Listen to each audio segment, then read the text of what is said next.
You ask Tiger to calculate. This deals with linear inequalities with one unknown.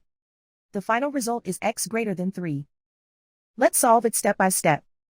Swap sides.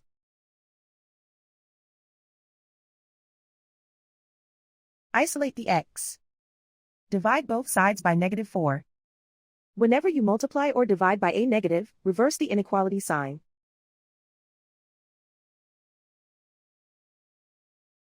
Cancel out the negatives.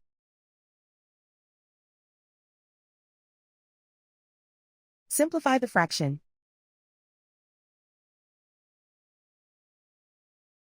Cancel out the negatives.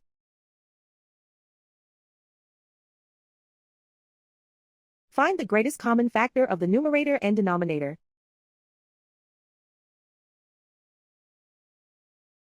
Factor out and cancel the greatest common factor.